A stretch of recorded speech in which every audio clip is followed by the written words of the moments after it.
ladies and gentlemen. Welcome out to Westchester, Pennsylvania. I'm Rasty McGibbon. Beside of me, David Kurtz. We're getting ready to start their second game today.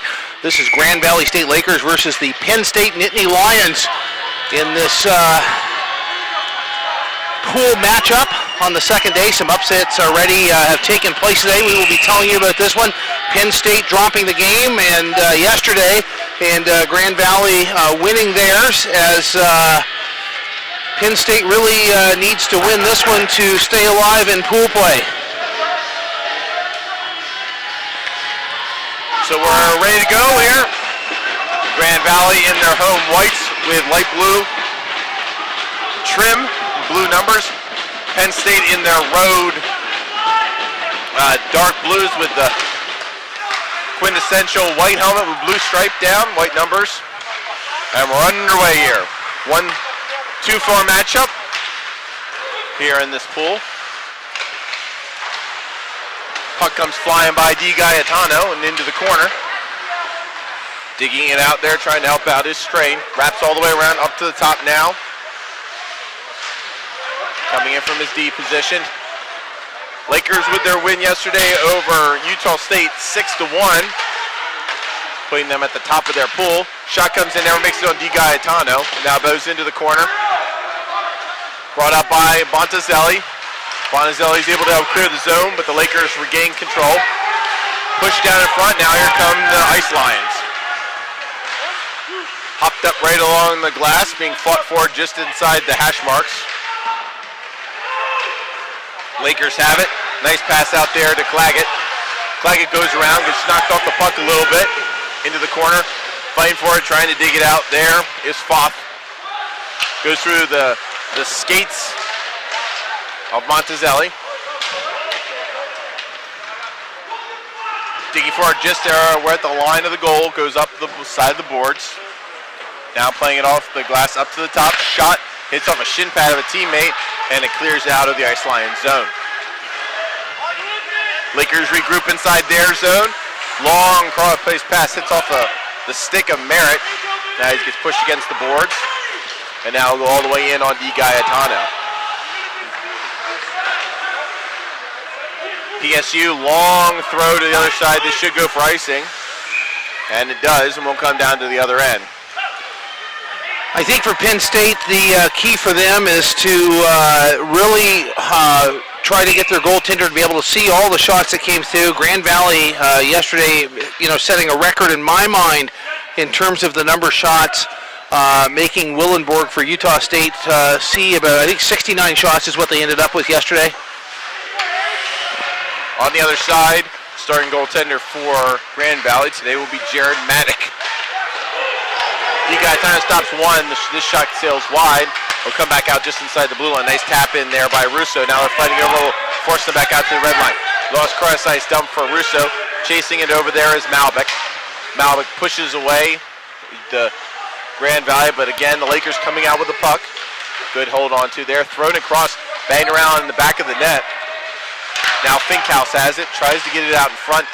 And a chance for a backhander, doesn't quite make it up, and out come Urban for Ice Lions. Urban has it, tries to get it in deep. Drops a pass there. First has it, now back up to Finkhouse. Back out to the top, Urban will dump it back in. Maddock has it, loses it in his skates a little bit, has to try to get quickly back into his blue ice. Pinching up the boards is Bishop. Bishop fighting to try to get it in now. Now this should go down the other end for the Lakers. And there's the whistle. And we'll get our stoppage here with 16:57 left to go in the first period.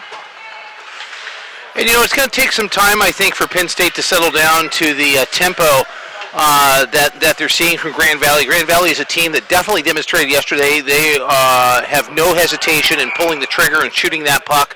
Goaltender Willenborg, as we said, faced 69 shots. So Penn State really needs to try to mitigate the amount of rubber that they make their goaltender see. Another shot comes in on Maddock. He stops it. Another one flies in. He's going to cover it up. And we'll get a stoppage here with 16:44 left to go. Good offensive opportunity there for the Ice Lions. And one thing, as we talked about yesterday with Grand Valley, I think they had excellent execution and they stuck to the game plan more than any of the 4 games that we have seen. And Grand Valley is going to be happy to just let the puck cruise right into that large catching men of the goaltender there and take another face-off to his blocker side here, just about halfway. Face-off won by the Lakers, brought up now, picked up by Dye. Dye gains the zone, snapshot off the stick of the defenseman. Penn State very vocal on their bench, trying to encourage their players as they got worked pretty good yesterday, and they want to try to get back on the board and make a good showing here, try to get themselves a point. They must gain at least a point to stay alive mathematically.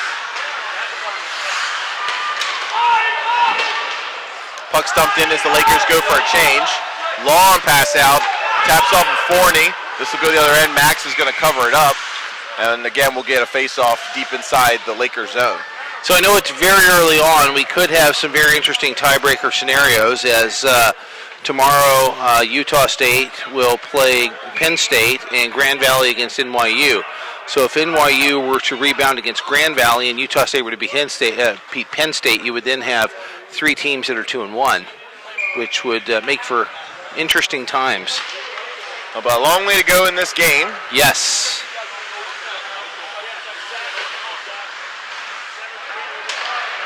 Lakers clear the zone on a nice cross pass there to Rainey. Rainey will go cross ice in the corner. Schultz has it. Bodies flying everywhere there in the corner, back up to the top now to Burnett. Burnett tries to shoot it. It goes wide all the way up to the top to Birchler. Birchler's shot goes wide, and so the D both have shot it and just wrapped around to their other D partner. Puck thrown in front. But see, that's what I'm talking about. Grand Valley has no fear in terms of shooting the puck. Now this should go down for icing, and it will. So both teams having a little bit of a struggle getting the puck on their stick for long periods of time without trying to slide it down for an icing call. So early on, teams figuring out each other.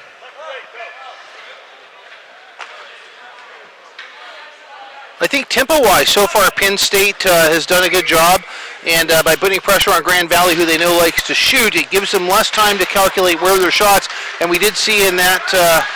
Backhander comes in on Gaetano, trying to fight, keeps it low, trying to lift it up, passes, still another shot, bodies flying everywhere. A couple guys finally coming out with it is Bontazelli, and Bontazelli wraps it around, but again, the Lakers hold on to it. Bontazelli trying again, this time he'll try to lift it up, put it along the boards. Big hit there is going into the corner there to try to fight that out was Bishop. Now coming in, trying to help out his Burnett shot, can't quite make it on to Gaetano. We're going to get a stoppage here as a helmet comes off, which automatically stops play in ACHA hockey. So with Bishop's bucket off, so then the faceoff will come outside the zone. But there was a real flurry right in the crease area there in front of Gaetano, and I don't know how many shots that Grand Valley got credited with, but there was at least 3 there that they got in from close range. A lot of meat between the puck and the goal, and still staying 0-0. Puck will dribble into the Lakers zone. Chasing it down there is Goodrich. Turned over there, tried for Ebsen. Edson off to clear the zone as that is dumped in, gives a chance for Grand Valley to reset themselves. Strain will now walk it up, loses the puck as it kicks off the skate of a Penn State player. Now try it again, a little drip pass, nice step in there by Edson, now intercepted by Penn State. Finally digging it out and coming out of the Lakers. They'll bring it over is Merritt. Merritt tries to saucer a pass over to Burnett and it goes out the other side. Now puck come back up, not enough junk for icing, so we'll keep play going here. As we cross the 6-minute mark, gone here in the first period. 0-0 score. Second game here on Ring 4 earlier. ASU took control of their pool as they got a big win over Keene State. Keene being eliminated from potential of moving on. They joined Lindenwood, the St. Charles version, as being the 2 teams currently that have no chance of advancing to the semifinals. Here comes Penn State with a little bit of speed coming back. Here's John First, freshman for the Ice Lions. He gets it, turns it around, now brings it back up to the point. Meester Shoots it and it sails wide. Coming in and pinching off is Lees. He's able to make a big hit, but the puck comes all the way back out to center, and they'll be forced to reset. DeMister watches it go flying over, glove down there by the Laker defenseman. Long, nice pass out. That's coming down, doesn't have numbers, shot. Nice play to get it on ice there by DiGaetano. Body's being banged around here. Here's a turnaround chance for Dye. Dye steps over, shot sails wide, blocker side of the Penn State cage. Trying to get it out, again, is Penn State. As we saw yesterday, Rast, Lakers do a good job of intercepting those secondary passes and quickly getting it back into the zone. Yeah, I think they really execute better than any other team I've seen here so far. Dump and chase hockey in terms of really their priority when they gobble that stuff up in the neutral ice area is just to fire it back down, and they chase hard. They take fairly short shifts and get fresh bodies out there, and they work it hard for 45 seconds or a minute, and then they're happy to change. Munkman dumps it in. Maddock comes out, will play it around. And coming around and intercepting that quickly was Horgas. Horgas watches that puck slide out, and chasing it over again will be Munkman. Munkman will try to redump it, and this one bounces around to Maddock. He actually has to kind of glove it, and the ref says play on as he was having trouble getting it out of his equipment. 12:18 left to go in the first period. 0-0 our score. My name Dave Kurz, next to me, Rusty McGibbon. Penn State good pinch there to get it in. Trying to get it in there deeper toward the net is Forney. Now slide back out to center ice and into the Penn State zone. Puck bouncing around, picked up there by GVSU. Finkhouse has it, gets it inside the zone, gets some support there by Bishop. Still trying to dig it out right around the hash marks at the top of the far side circle. And see, one thing you're seeing that's excellent there by Grand Valley is a lot of puck support when they're able to get the puck in the offensive zone there. Stepping over the blue line now. This will be tapped by Finkhouse. It'll go down. Nope, they're going to say he did not touch it, as I think he felt that number 13, Anthony Russo, felt that he got a little bit of a tip of it, and the linesman says no. So with 11:31 left to go here in the first period, shots on goal 6-3 in favor of Grand Valley. And I'll tell you something, this has been a fast period so far. They are just rolling, not many stoppages in play. And had a little delay there as the referee told the offside wingers to back up a little bit. I think the thing that I would say to Grand Valley, keep doing what you're doing. To Penn State, really. This one gets thrown. Really for Penn State, just to maybe have a little bit more urgency in terms of getting the puck on net. Even if you have like one guy that might be able to take advantage of a rebound, it's not going to hurt you because this team will definitely outshoot you. Right now, puck is down below the Penn State cage. Nittany Lions trying to get it out. Long pass out, tipped out by Ebsen right into the defenseman's stick for Grand Valley. Coming up now. Going D-to-D pass, now circling back around is Lelinski. Back over, falling down, but getting back up quickly was the winger for the Lakers. Chasing it down there will be Carey. He'll be met there by Beck. Quickly getting around before there was a collision. Edson helps out for the Ice Lions. Now Urban comes over to help support the puck. First has it, pops it up there, and it'll be turned over back into the Lakers' stick. Levinsky loses it right inside the blue line. Now they'll be forced to change over. Schultz has it, loses the puck. Now it'll be thrown down by Moscani. Mack wraps it around now. Digging it in out of the deep is Urban. Urban, one of the few players left from the team that last went to the championships 2 years ago in the semifinals at the national championships when it was being hosted in Boston 2 seasons ago. Shot turned away by DiGaetano. Looking for the wraparound, good D. This one's thrown in front real quick. Got a guy in the net, and we'll get a stoppage of play here with 9:41 left to go. And this may actually be the media timeout. They're going to rule actually that I think the net's off for us, so Net's off. No change, and therefore no change, no timeout. no timeout. Yep.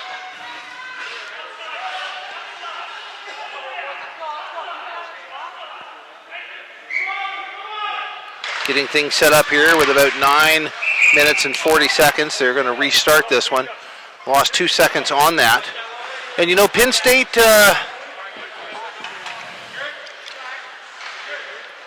I think the only thing that I would change for them is really just a bit of hesitancy. They're going to see about the media timeout now. So I think it is time for media timeout. Yeah, and actually on a reset, maybe they can. I gave a little kick to the view. We're actually currently above the scores table. So Laborastio reads you your second period or your first period things. You are watching the ACHA Division II National Championships live from Iceline in Westchester, Pennsylvania. We would like to thank our first period sponsors, GreatSkate.com, Sherwood, Harrow Sports, who's the official apparel provider of the ACHA. We would also like to thank the Westchester Visitors Bureau, Iceline Quad Rinks, App Hammer, quote, throw the hammer down, and our broadcast partner, Ute Vision, Utah Hockey. How did I do? That's my first time doing that. You did a pretty good job. Yeah, that's good, right? Yeah. I don't think I'm going to quit my day job and start doing commercials or something, right? You could, though. Or children's movies. What are the things do voice actors do? Video games, children's movies, Yeah, cartoons. video games. You could do cartoons. You could be the announcer for like NHL 2K. Right? All right, Finish him.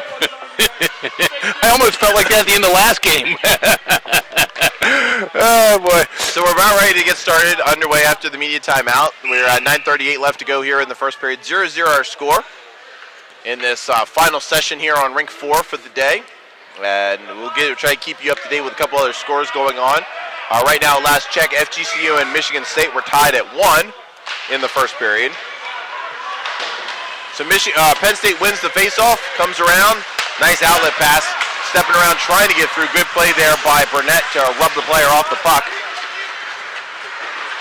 Turn around, this one's going to go, nope, ref's going to say no ice. Maddock will slow it down.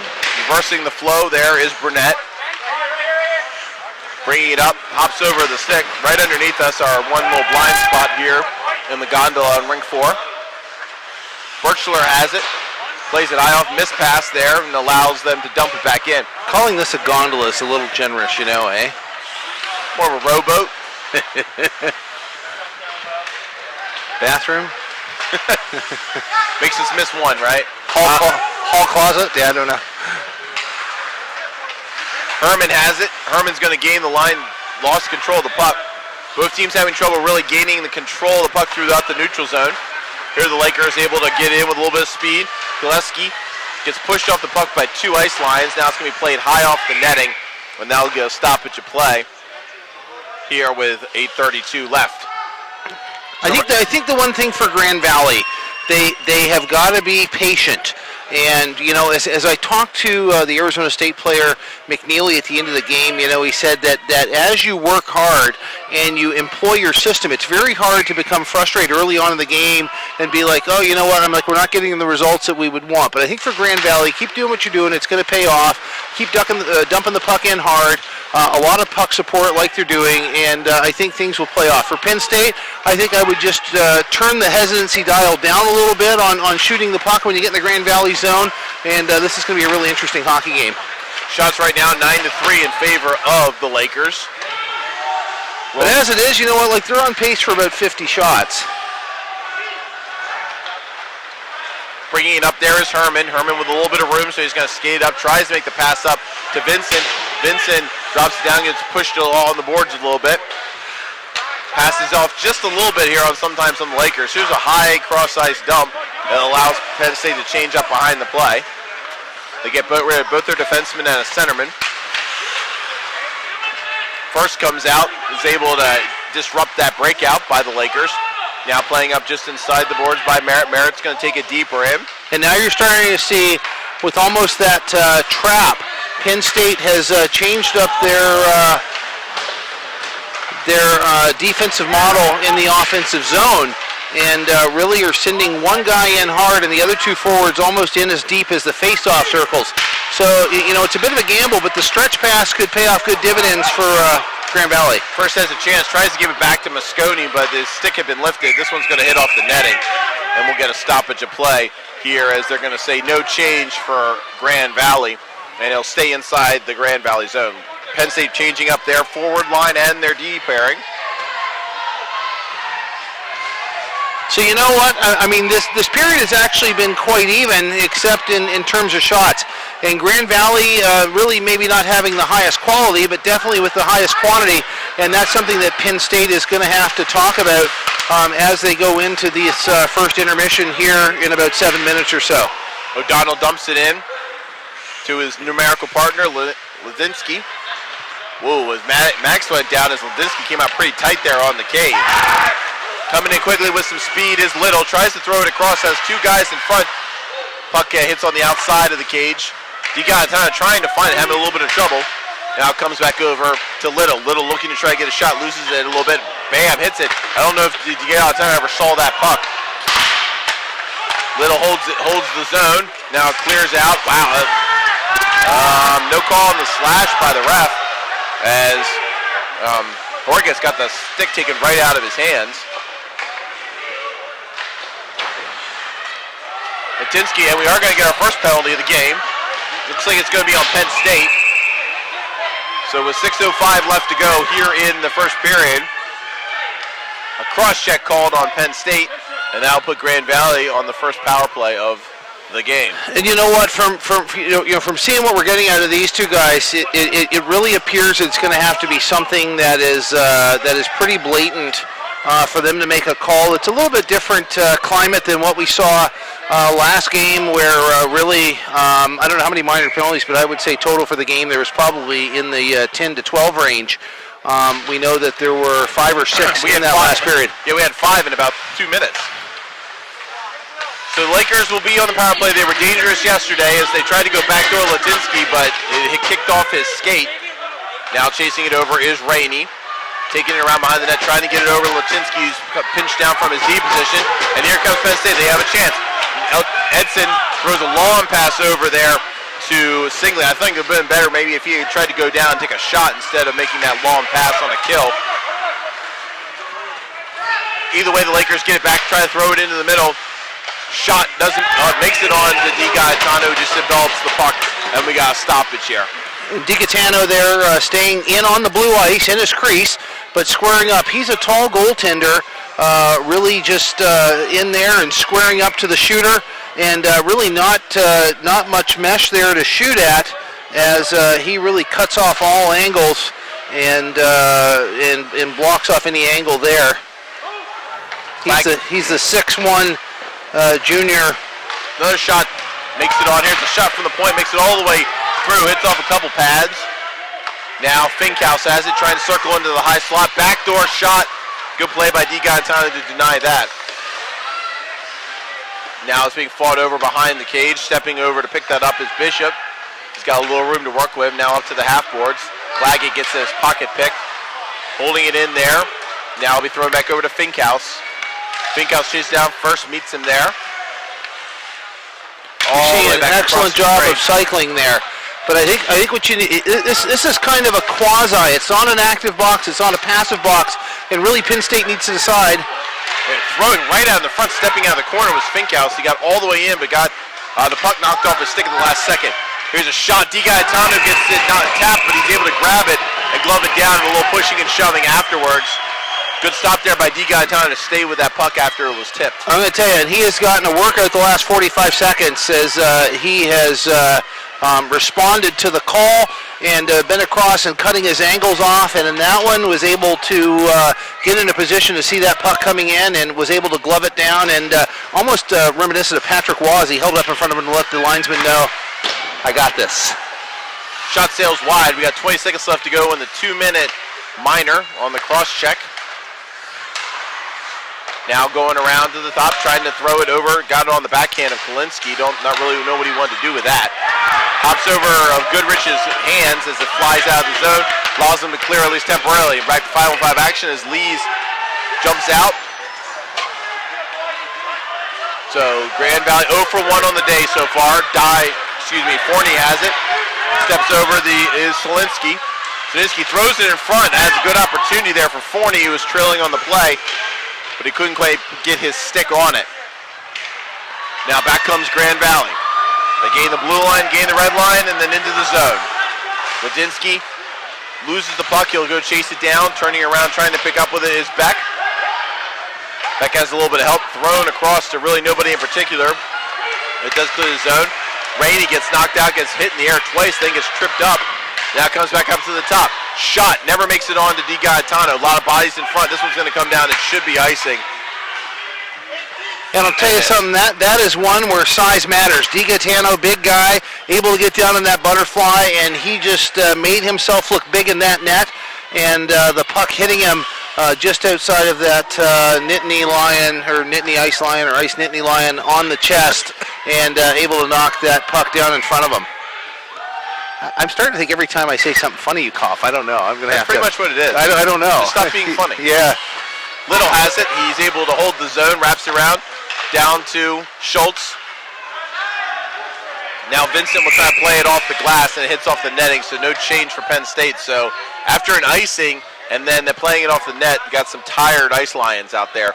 As you can see, number 14, Voigt de Meester, who was pretty tall himself, just kind of... Do you actually know what he was doing? He was using his accessory muscles of breathing. Because if you brace yourself, you're able to actually do that. I read that on it was a Jeopardy question one time. You're supposed to cough. It wasn't funny. Okay. All right. I appreciate your honesty. And now you're laughing. Schultz has it as he got a pass from Rainey. Shot comes in, blocked away by Di Gaetano as we approach 2.5 minutes left to go in the first period. 0-0 your score. Puck guy just got left there. Whoa, tipped her. Tipped around. Schultz was right there. It's going to go down for icing with 2:35. I'm Rasty McGibbon. Beside me, Dave Kurtz. You are watching a 2-4 matchup. Number 2, Grand Valley, and number 4, Penn State. They are both residing in Pool A. Grand Valley with a pretty commanding win yesterday, and unfortunately Penn State on the losing end of a pretty commanding score win by NYU. But with NYU's loss today to Utah State, all bets are off about what's going on in the pool. So it makes it exciting for both teams, it keeps Penn State alive.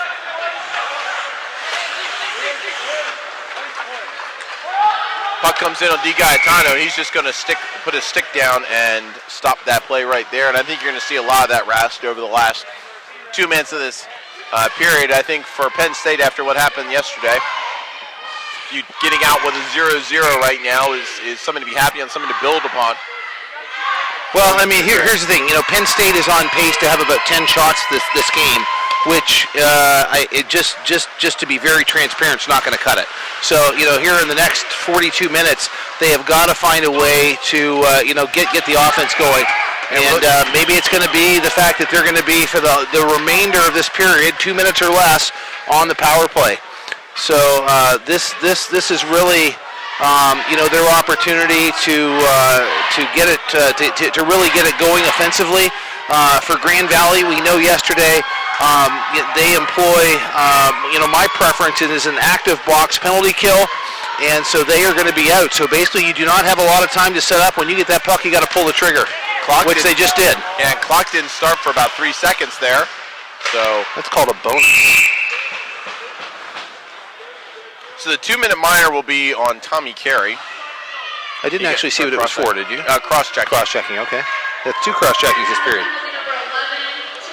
But the face-off will go outside the zone as they rule that it went off of the stick of Penn State. They should have they should have at least got a shot for that, but this one's won by Grand Valley and go all the way back around. Actually skipped by Di Gaetano as the boards are very lively here on rink 4, the Forgotten Rink. As if you've ever been to Iceland, it's kind of like you have 3 rinks and then suddenly out of nowhere there's this 4th one tucked into the corner. Urban has it back up to the top, now to Lees. Now back to Urban, takes a shot. Baddock doesn't have any idea where it is, and it's actually thrown over top, and we're going to get a hand pass called there on Grand Valley, so the face-off will stay inside the zone as a defenseman for Grand Valley just threw the puck that was kind of flopping up around the net and threw it into the corner. Well, no, he actually swatted it out of the air with an open hand. I'm kind of surprised. I mean, unless it hit the netting. Did it hit the netting? Behind him? No, I don't think so. Oh, okay. I actually thought it went over into the netting. That's why. Or maybe because in his swatting he advanced the puck. I don't know. Urban has it now. But see, this is the thing. Grand Valley on the kill puts a lot of pressure. They have one guy who's skating hard, and so for Penn State, they just got to get up and dump that thing in. DiCaetano forced to play that puck as it came in on him. Lees has it now. Brought up to Vincent. Vincent's going to try to get around, loses the puck. I don't know, Rusty, if you're going to see too many guys be able to individually get it inside the zone against the kill for Lakers. Well, no, here's the thing, you don't have to. That's the great thing about dumping the puck in is you don't have to. It is not a one-man team effort. Okay, now he needs to turn that and shoot it. Moskowski will dump it around. It'll go all the way around. We're under 35 seconds left to go in the period. 28 seconds left to go in the power play. Shot, this one taps in front, but goes in. Max able to turn it away. Coming in now trying to get something out of it. This before the end of the period is Singley. And back up to the top. Edson will throw it in. Maddox will actually just play it in the corner. Wants to keep that clock running. Now coming around now under 10 seconds. So it'll come out of the zone as it's knocked out. 6 seconds left to go. Just under 6 seconds on the board. 5.8. And we'll get a face-off deep inside the zone. Face-off one kind of back into the corner, and I think it'll just be held onto there by Grand Valley, and that's it. End of one, shots on goal 16-4 in favor of Grand Valley. Penn State be able to do what you want to do on the scoreboard, and that is a 0-0 tie. So Rasty, I believe, will be trying to get Mo on an interview after this period. We'll be heading down there. Mo Strempel, the head coach of Penn State, out at center ice. We'll get you some updates when we come back after the break with some of the scores from the day as well as what's going on the other rinks. Several big games going on. Teams trying to stay alive. But we're going to head right down to Rasty McGibbon. Rasty with the head coach of Penn State.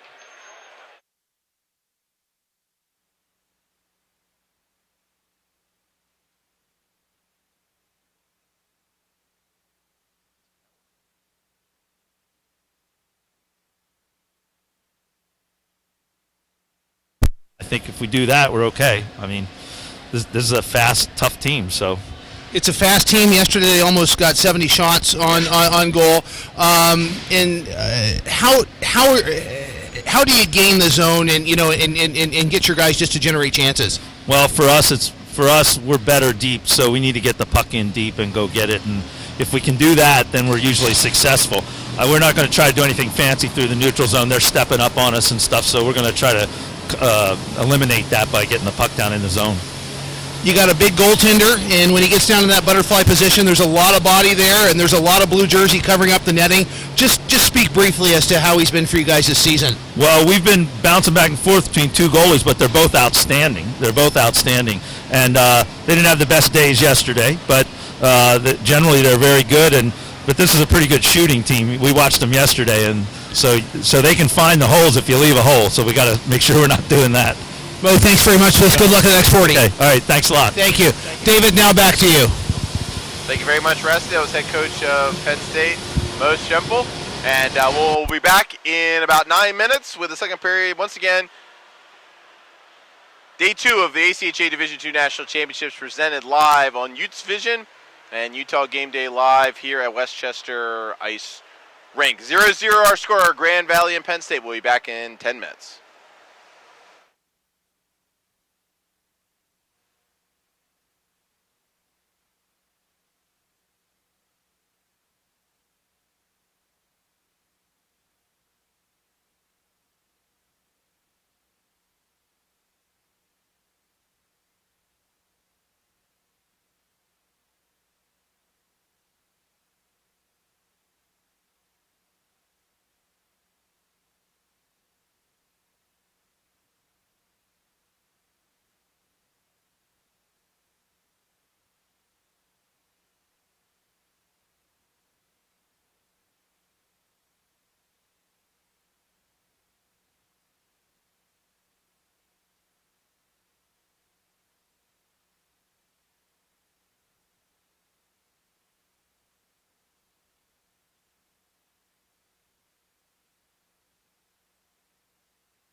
All right, folks, welcome back out to the ACHA Division II National Championships.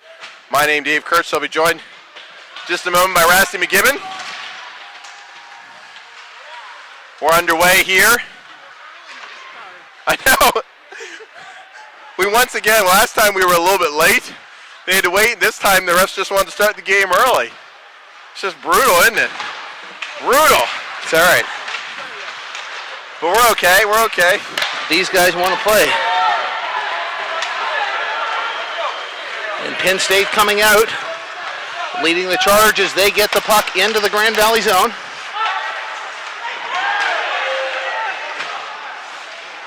Played into the deep corner there. Just starting out in the second period here.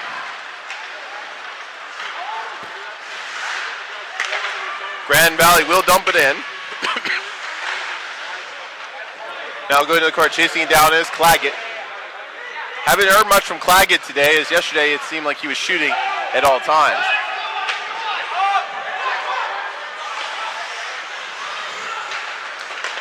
Tapped in, this will hit off the linesman, so it'll lose a little bit of momentum, no icing called. Goes in, Merritt has it. Fighting for it as he was met there by DeMeester. Coming out now, on the ice lines, playing it off the boards is Vincent. Shot gloved by Maddock, and we'll get a time stop it to play here. With just over 2 minutes gone here in the first period. And you know, that's not a bad play by Penn State. They probably have had more practice in terms of running a set play off of the face-off than they have, you know, it's probably very rare that they see teams with the speed throughout the regular season that they're meeting here. So run a set play off the face-off. I mean, first you have to win the face-off, but... Gloved it in, but it could not play because otherwise it would have been a hand pass. Merritt has it for Grand Valley. Turned over, played off all the boards. Cannot hold it in. There was Birchler. He'll go over to his D partner there in Carey. Stepping over is Merritt. Edson will play it. It will clear the zone. Then Vincent will whack it down harder. Chasing it around now. Wow, that was a slash and a half there on number 19, Josh Singley. No call by the referee. Finkhouse has it. Tries to go around, dipsy-do through the defense. Edson comes for support, wraps it around hard on the boards. Played in deeper by Burnett. Now he'll be fighting right outside the Zam doors. Vincent trying to chip it out.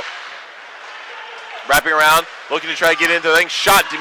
DeGaetano was able to fight it off as he kind of handcuffed him there. I think he thought there would be a little bit more on it. Another shot, tip, and score. Great play there by number 6, Zach Goodrich, as he just threw it at the net. And coming around from behind it was Michael Bishop. And he was just able to grab a piece of it and throw it in. Yeah, a little bit of a redirection and a little bit just added a bit of mustard to it as it went by. And, you know, really, we talked about it only being a matter of time until those 19 shots paid off in the goal category. So really for Penn State, their task, should they choose to accept it, will be to respond offensively. Puck is dumped in by Penn State. They'll go in and fight for it. Trying to dig it out is Goodrich. He's helped there. First has it for the visiting Ice Lions. Shot comes in on Maddox, and he stands up. Coming in late there was Urban, and so he gets a little pushing and a shoving there afterwards. No biggie. And again, Penn State's going to have the opportunity to run a set play off the face-off. But as we talked about just moments ago, they're going to have to win the face-off. New face-off man for Grand Valley circling in, number 23. And they are getting ready to drop the puck now. Puck one over into the corner. Burnett has it now. He'll chip it along, trying to get it out of the zone. This one hops over a couple people's sticks and clears. Beck tries to play it. Coming in now is Rainey. Going around behind the net is Schultz. Top line out right now for Grand Valley. First has it, long pass over. Chasing it down is Mosconi. He'll backhand it in deeper. Strain goes in, redirects his movement. Schultz now tries to reverse it. Mosconi coming and get robes off the puck. Looks like he got his shoulder pinned against the boards. He's going to have to go to the bench. Looks like he's in a lot of pain. As right now it's a 5-on-4 right now. Extra guy out. They might have snuck an extra guy out there a little bit earlier. they have activated the medical trainer to my right. Penn State with a little bit of time trying to clear it out. Long outlet pass. Hacked out of the air by Munkman. No icing. Ryan Zeleninski off the play. Good play there by Viskensky to use his body. Here come the Lakers. Trying to go through there is Dye. Dye will throw it at D. Gaetano. Goes around behind the net. Comes back up to the hash marks. A half hit there thrown. Now Dye steps in front to be able to keep it from going out. Helping out. There is O'Donnell. Finally, the ice line's able to clear it, and they'll go for a change. You know, really, if you're a Penn State fan, you got to be pretty happy. 1 goal on 19 shots, and it's been a good effort there. Di Gaetano falls down as he went back in, lost his stick, and then had to make a quick stop. Then they're trying to jam it in. Still has no stick. He finally is able to grab it as he grabbed it with his open blocker hand. And he actually had to slide out to the glove side of the net there and scramble to get back in, as I think he was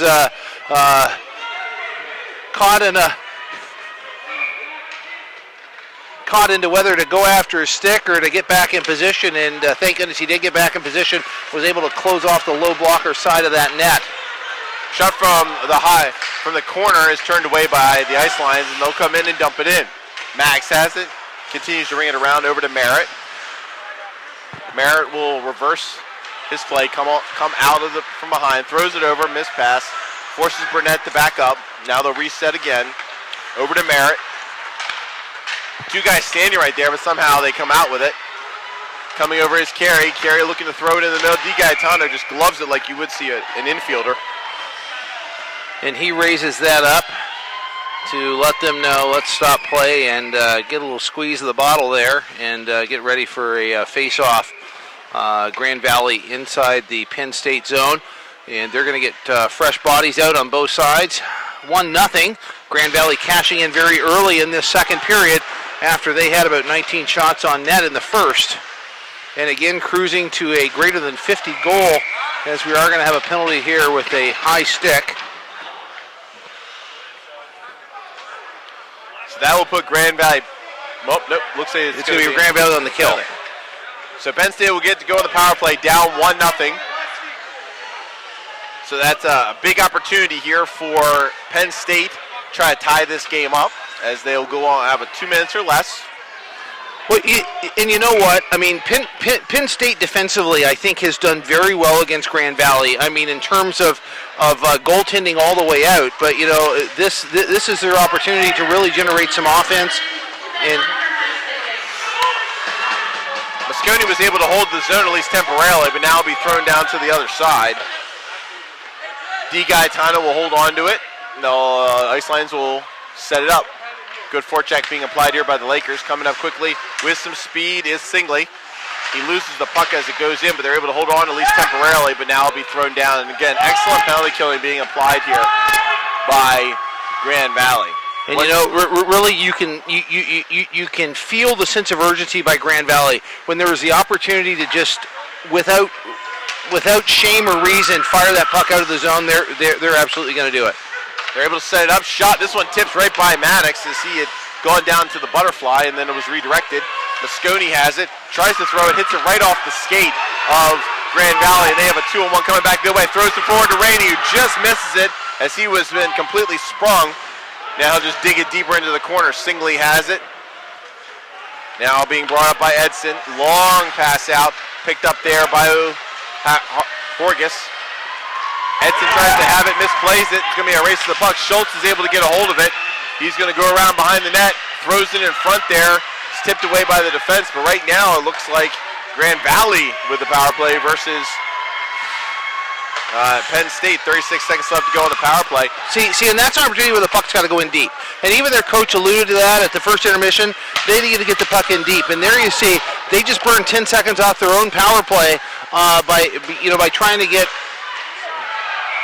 Good opportunity there, thrown on net by Ryan Urban, who caught the pass on the wraparound from Maddox, who was trying to clear the zone, and he just threw it quickly on net, and Maddox was able to get in just in time to glove that down. And you know, I'm more in favor of a low shot. It's going to hit off those big spongy leg pads with some juicy rebounds. And even if you don't have traffic, you have guys there, and that's got to be a shot now. Shot by Lees. Here's a shot right in front, right into the stomach of Maddox. Puck is still live. They're throwing through him. I don't know how Maddox stopped that as that puck slid through two guys, and I thought it was going to go 5-hole. Lees has got it, hits off his stick. A lot of traffic in front. We're even shot. Maddox has it. Still live. Still live. Now they're digging it through. Now we got a lot of hodgy-podgy going on here as guys are being tossed around like rag dolls. And we finally have order restored as it seemed like the entire Penn State team was whacking at the puck from inside the blue ice, trying to get that tying score. So we'll see if there's any calls. Looks like there is going to be a penalty assessed here. At least well, there's actually there were 7 Grand Valley guys out on the ice, and I guess at the conclusion of that whistle, they had gone back to full strength. But there was, I mean, even still, there's a lot of players on the ice, right? You know, I think that is an understandable penalty. I mean, in terms of a scrum, right? I think they gave a penalty each side. And you know, that's fantastic. John First will go sit for Penn State, and then Thomas Latinsky will sit for Grand Valley. And we see the captain for Grand Valley there looking over to his coach, giving him the sign 4s. They're going to skate 4-on-4, which really probably is does not favor Penn State, just with the sheer speed of Grand Valley. And the ref coming over to make sure that we get both penalties up. But the face-off is going to come in the Grand Valley zone to the glove side of the goaltender there.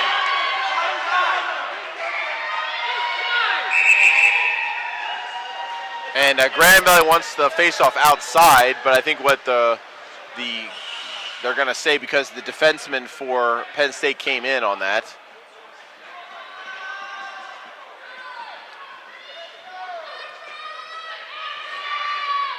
So the ref says, nope, we're going to keep it down there. I actually remember this nope, official. They're going to actually... and so for the first time you've seen that in a while, Rasty, a call is changed by an official. And here's the thing, they're going to huddle. And so I think what they were going to say was that Penn State's defenseman came in at the end of that play, which is an automatic toss out of the zone.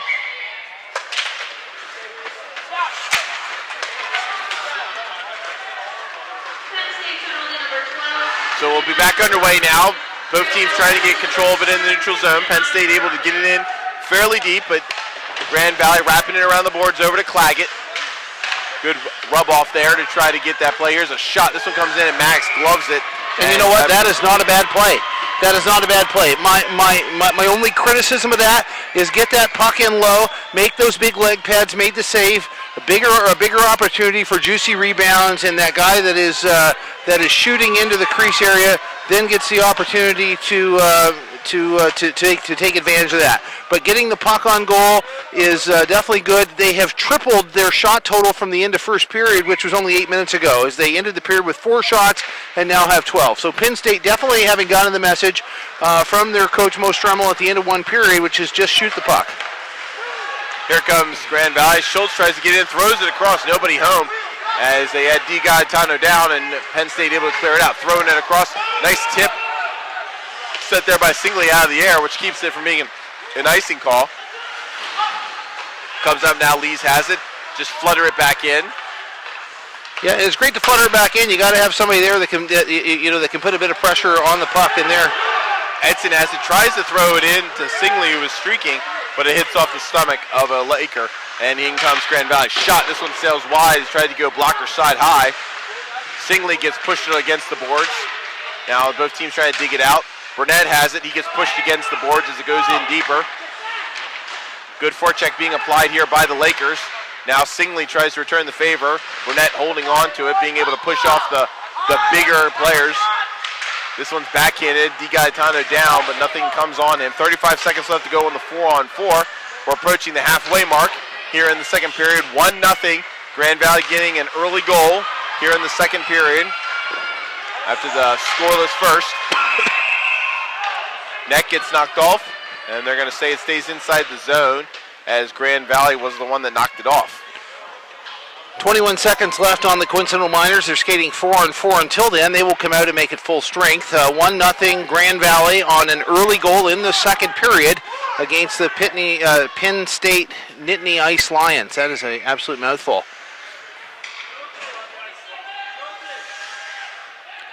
Face off to the blocker side of D. Gaetano. Now goes into the corner, trying to turn around and get it out is Foth. Goes over to his D partner. Beck will pass it over to Foth. Foth, a long pass over between two guys. Doesn't go to either one, so it should be icing. And it is, so we'll come on back. As you had two players in the exact same position, so not good spacing there for the Ice Lions on that breakout pass. 5 seconds left to go. We'll go back to 5-on-5 action. I do not know if there are any upsets brewing. Do you, David? I do not know, but we will try to find out. Right now, last check, FGCU was up 4-1 on. And when I came to, it was 5-2. It's at Michigan State. So FGCU doing a really good job of trying to make it a winner-take-all game against ASU Elite tomorrow. Here's a chance for the Lakers. Shot right into Gaetano. He stops the original one. And now we got some more pushing and shoving as some players take issue with the Lakers being anywhere near their goalie. Now, I'll tell you the thing that's hard is when Grand Valley is in there and all you can see are the shoulders. The shoulders of both sweaters are almost the same color, except for the fact that they have that trident anchor on the shoulders with their ancient tie to maritime America. Penn State is going to send out a fresh set of forwards. Referee allowing Grand Valley to match if they like. Face-off going to come just outside of the Penn State zone. Little has it now. He'll go over to his D part, Listinsky, fresh out of the box. Tapped around, good play there to keep it outside of the Penn State zone. We approach the halfway mark in just a few seconds here in the second period. Coming up now, coming swinging fast and brought it up is Little. Little tries to center it and it hits off of Lee's stick and then back into the corner. Now Penn State has it, trying to bring it up as O'Donnell's got a little bit of room to work with.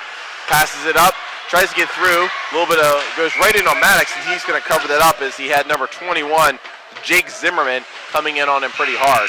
So that'll take us to our second period media timeout.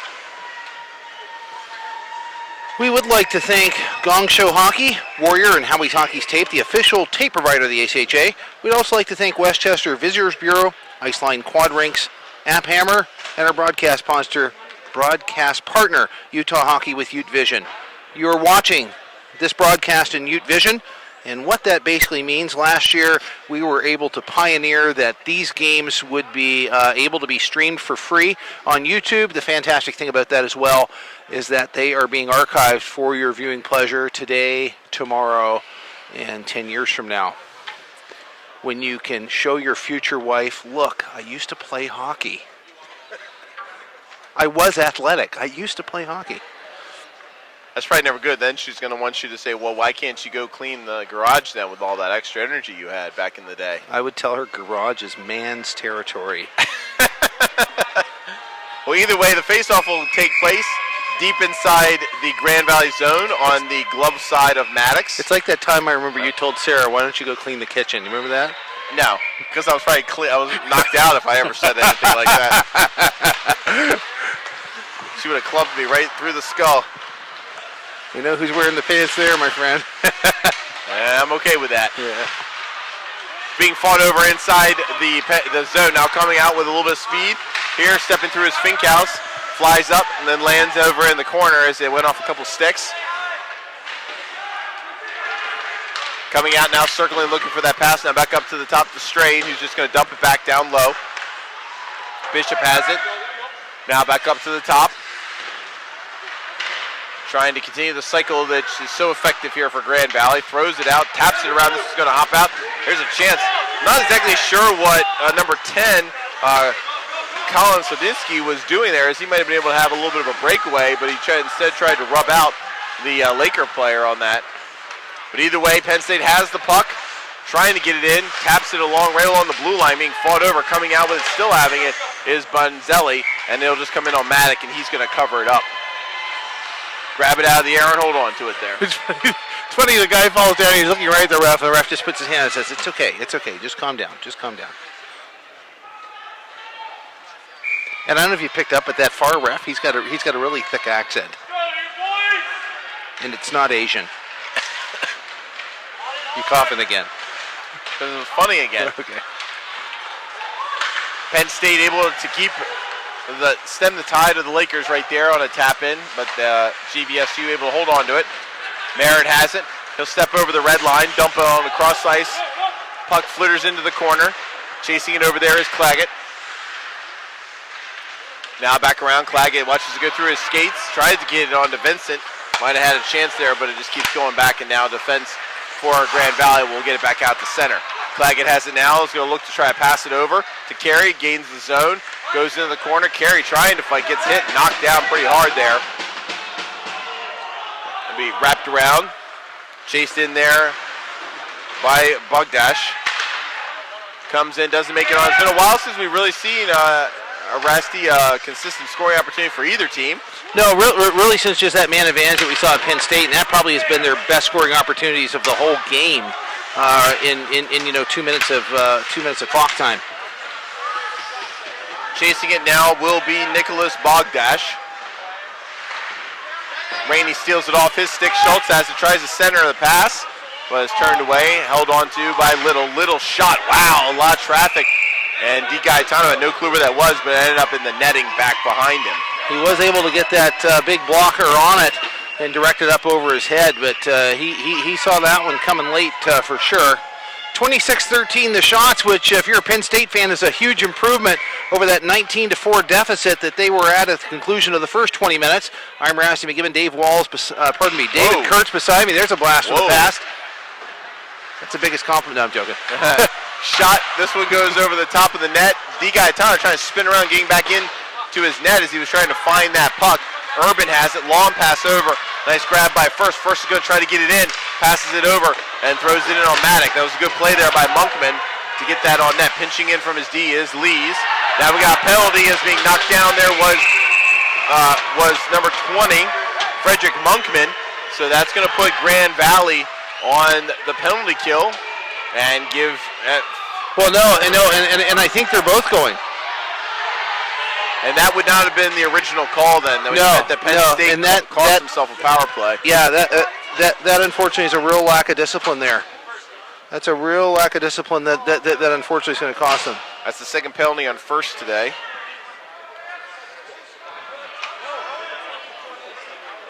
So both captains for the teams will have a conversation.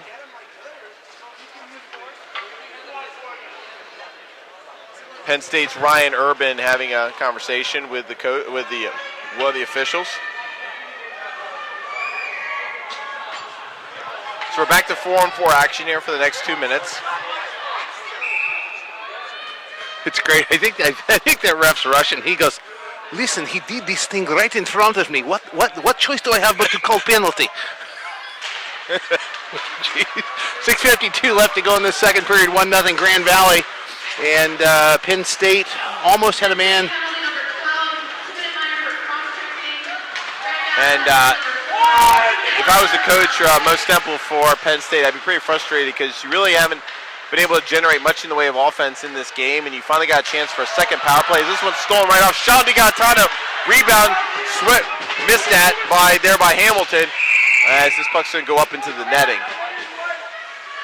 And he'll come back inside. Actually, he dinged the light. Can you see the light moving over there? Oh, yeah. Yeah. Give the old shot there. He shot her, and it's still on. That means he didn't get those cheap bulbs. Yeah, there. It's about to fall. That's right. 6:26 left to go. I'm Rasty McGibbon. David Kurtz beside me. $1:32 left in Coincidental Miners here midway through the second period. 1-0 Grand Valley. They scored very early on in this second period to take the lead. And at the end of one, they were heavily outshooting Penn State, but they have responded. A barrage of shots on their one-man advantage opportunity. Singley shoots it in. Max will just block right into the corner. Another one thrown up. This one goes over the top of Maddock and comes back out the other side. Just a little saucer passing and gets itself out, but turned in by Edson.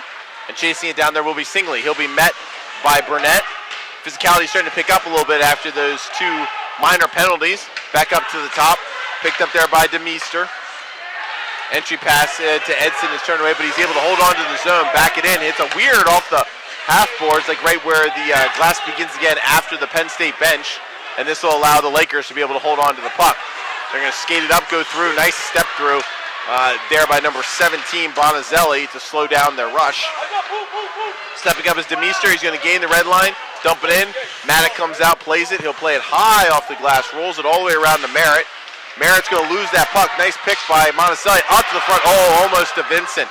Almost had it in the high slot. Shot. Oh! And it ricocheted and went out the other side as they had a nice tip play set up there. And Penn State showed a little life here on 4-on-4 with 15 seconds left to go. And that's going to be an icing call. That's a tough one. Yeah, right there. That's a close one. But I will tell you something. I really like what I have seen out of Penn State in the last 45 seconds, and that is just reckless dumping the puck in with reckless abandon, just getting that red line and just dumping the puck in every time. And you look at, I mean, they got 3 shots out of that in a matter of about 45 seconds, which is really good considering that they've been a little offensively stagnant. Shot comes in on DiGaetano. Another shot and bam in the back. I'm not sure how that snuck through, but a backhander from number 27, Corbin Rainey, and it snuck in between DiGaetano's elbow and his body, and it finds the back of the net, and Grand Valley takes a 2-0 lead. And Penn State has got to keep their heads up and keep their mind in it. There's still 25 minutes of hockey left in this game, and it is in no way out of reach. Realize kind of the same scenario that we saw in Keene yesterday. They only have scored about 1 goal in 5 penalties of hockey, and so that is going to have to change for them.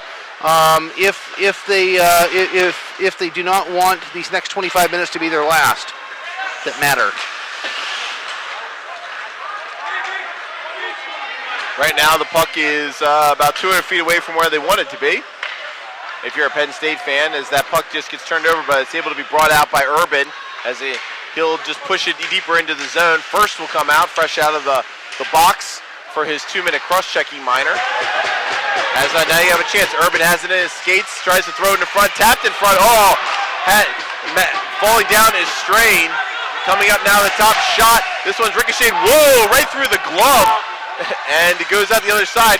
And Maddox chooses to just redirect that. I would have stopped the way that was going as we're going to get a penalty here on Penn State. We'll see if they can keep from doing something stupid and even it up. And it appears that they can. So Penn State will go on the power play with 4 minutes left to go here in the second period.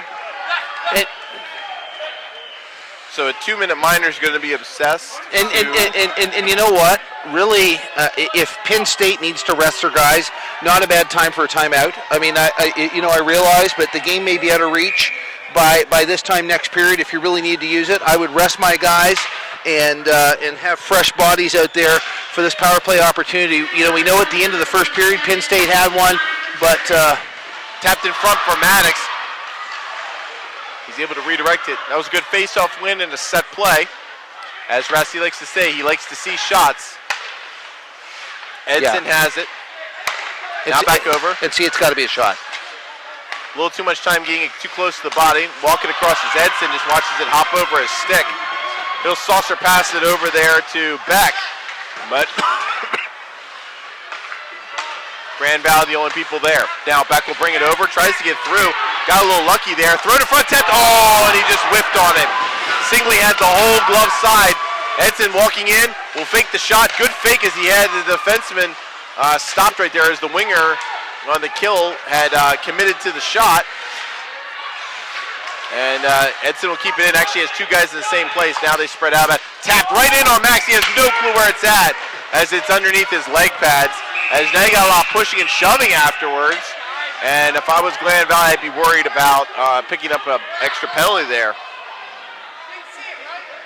You know, this really has injected some life into this Penn State team that is they're benched just to the right of me, as they have gotten probably more scoring chances on this power play than they have throughout. One thing that makes it a little bit hard is both of their point men are right-handed. They need a righty and a lefty so that they can one-time to each other. This way they're only one-timing it one way. They are getting a lot of traffic. Grand Valley is also adding to that traffic, but they just, they got to be just slightly less selective on shooting the puck, and they are getting pucks to the net. And if you see there now, the deficit on shots is only down to 8, as Grand Valley has outshot, Penn State has outshot Grand Valley in the second period thus far with 3:17 left to go, 2:46 left to go. Face-off this time won by Grand Valley. They're going to wrap it all the way around and actually going to be able to leave the zone with speed. I'm not sure where the attacker was. Is the same guy who won the face-off after it won it back to him was able to skate all the way down to the other side. So 33 seconds left to go. Penn State will try to gain the zone and set it back up again. Urban has it, leaves it there for first. Now back to Urban. This is the number 1 unit for Penn State. Lees walks it over. Now back to Urban. Urban looking for the shot. Shot comes in. Maddox a little bit high. I think higher than he probably wanted it to be. And Max was able to stomach it. And we'll get a face-off to his glove side. Grand Valley's going to change some players out. It looks like Penn State as well is going to go for a wholesale change. 18 seconds left to go, which is going to get Penn State enough time for a shot or two, and they desperately need a goal here. It would be great for them to go into this locker room. Right in front, chance for Vincent, as he was just standing right there as the faceoff was right on the doorstep and unable to pot that one as Maddox responded to his call. Penn State now is going to get the puck in deep. 2-1, and now both teams at full strength. Good opportunities there for Penn State, but they could not find the back of the net. As we go under 2 minutes left to go here in the second period.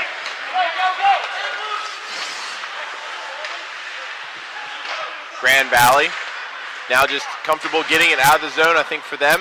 Getting it out and finishing off this period with a 2-0 lead is what they're looking for. Now he's taking around behind the net. Drop there, nobody home, but coming in quickly was Singley. Excuse me, that was Monkman. Now over to Edson, who throws it in front, trying to hit Vincent, but Vincent was a little too far over. Puck bouncing around, being fought over. Neither team really being able to get much control of it. Finally, Finkhouse throws it out, but it's intercepted by Edson, and it'll go down to the other side. Maddox plays it as there are wholesale changes on both sides. Coming in after a big hit, stepping in, and now going deeper into the corner. Picked up there. Under a minute left to go here in the second period. Chasing it down as icing was waved off, and Maddox came out. So dangerous play there by Maddox. Now both teams trying to come up with it. Coming out with it is Grand Valley. Finkhouse passing it over, trying to hit his forward partner there in Bishop. Now goes in right above the goal line here, deep in the near side. Under 30 seconds left to go here in the second period. We're asking to be talking to Mike Forbes after this. Shot and score by Grand Valley as they were in the front doorstep. And we got a player down, number 16, Michael Bishop, after that goal. We'll see if there's any repercussions for that on a penalty side. But a late goal for Grand Valley pushes this out to a pretty much a possibly insurmountable lead at 4-0.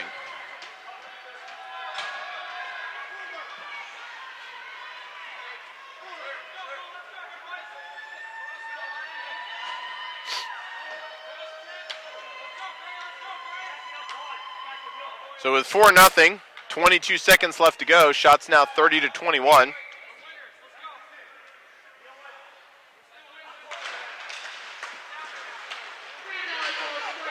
Grand Valley wins the faceoff. They're just going to wrap it in, I think, as Merrick goes in. Try to fire it on net. As DiGaetano would come out of his net. Looked like thought he was going to be able to stop that, but it was able to roll back and quick shot. This one's going to come on Mack. He's going to misplay it a little bit. Now throws it in around behind the net. Under 10 seconds left to go. They're just going to eat that puck, and that'll do it for the second period. So 4 unanswered goals for Grand Valley here in the second period. Give them a 4-0 lead as they look to be 20 minutes away from being able to punch their ticket. Well, not completely punch, but put themselves at the top of the pool and be able to put themselves in the driver's seat in the going into the final day. Kind of update you on some scores while we're waiting for Rusty to be able to get an interview with Mike Forbes. Earlier today, Liberty beat Lindenwood 4-1. Utah State upset NYU 5-4. Miami with the big upset of the day, knocking off Lindenwood Belleville 2-0. Arizona State had a little trouble with Keene State, ending up winning that game 6-1. Let's go down to Rasty McGibbon. Rasty McGibbon with Coach Forbes from Grand Valley. This is the second time on this rink today that we've seen the higher seed really just have to grind it out. And it took about 40 minutes for you to really get the payoff from your investment of just buying in. Is that what you found? Well, yeah, the first period, I mean, let's face it, Penn State's a hard-working team. They finished checks. We think they finished checks a little bit late, but, it's frustrating for our guys, but that's just the way that they play, and we have to adjust to that, and we have to have some discipline. We weren't very good at that through two periods, but we're sitting in a good position. We just have to be patient. We're more focused on the officials right now than we are about winning a hockey game, and we need to change that. Really, Penn State 5-on-5 can't keep up with you guys, but when you give them the extra man advantage, is really when they're able to generate some offense. What do you say going in the room just to get your guys refocused? Well, just continue to keep on working. Like I say, there's a lot of late checks out here today. There's a lot of checks away from the puck. We're getting hit, we're getting speared, we're getting interfered with, and none of that's being called. So our guys are getting, we lose focus on the task at hand. We just need to refocus on the fact that we've got a 3-goal lead. We're up in shots. We let them get back into the game a little bit there, although we ended up getting 3 goals. They had a lot more opportunities on net, and we just need to push the puck, make their defense work low in the corners, and I think we can take care of things here in the third period. At least that's what we hope. One thing that I can't get over with your guys, more than any other team I've seen in this tournament, is just the amount of shots that you generate. Do you pretty well give them a green light to shoot when they feel it's necessary? Well, if they don't, they get a red light and they sit on the bench. So that's the way that goes. But yeah, we like to generate 15 to 25 shots a period. I mean, we've had 70 shots a couple of times this year, and the more pucks and the more bodies we get to the net, you just wear teams down through attrition. We like to forecheck, and we like to have a lot of pressure in the offensive zone, and that leads to a lot of opportunities at net. Mike, thanks very much. Let's good luck next 20. Yeah, we're going to need it. Thanks very much. David, now back to you. All right, thank you very much, Rasty, as that was the head coach of Grand Valley, Mike Forbes. Want to give you a couple of quick updates. William Patterson up 3-1 on ASU Maroon at the end of 2. Boston University and Utah are tied at 2 with 18 minutes left to go in the third. And FGCU is up 7-4 against Michigan State, and they're in the second intermission. So we'll be back in about 7 minutes. You're listening to the ACHA Division II National Championships presented live on Utes Vision on Utah Game Day Live. We'll be back right after this.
All right. Third period about to get underway here in the day 2 of Pool A matchup with Grand Valley and Penn State. Grand Valley up 4-0. And we're back underway. Face-off won by Little. Gets it over to his D partner. Now back over to Little.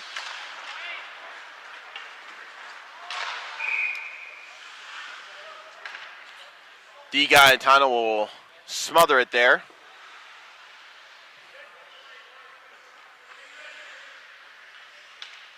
Speed the clock up here a little bit, folks. My name Dave Kurtz. Now, I'll be joined in a few moments by Rasty McGibbon. Face off just outside the Penn State zone. One forward. Lees will have to dig it out. Now thrown over by DeMeester.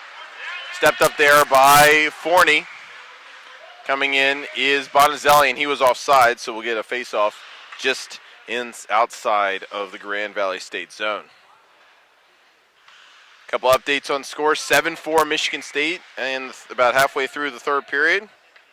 Still 2-2 Utah and Boston University. Very interesting pool there is if Boston University can get a win, then all three teams will be in a 1-1 tie going into the third day.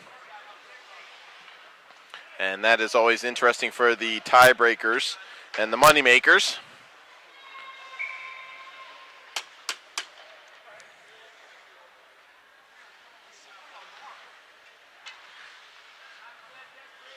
Face-off will be inside the glove side of D Gaetano. Shot is knocked down, and here comes Penn State. Stepping over is Edson. Tries to go around wide. Now he's going to throw it back up to the top. This one's tapped in front. Doesn't quite make it on. Trying to help out there is Edson. He gets knocked off the puck. Little has it. Plays it high off the glass. Hops over the top of the defenseman. And all the way in about 5 feet from D Gaetano. Wrapped around, the only person there was Carey, but he could not hold on to it. Now bringing it up deeper is Singley. Mack is going to play it. He throws it right to the Penn State player. We'll try to get his number, but Mack, for some crazy reason, decided to play the puck instead, just covering it or putting it in deeper into the hole, and it was buried by Penn State.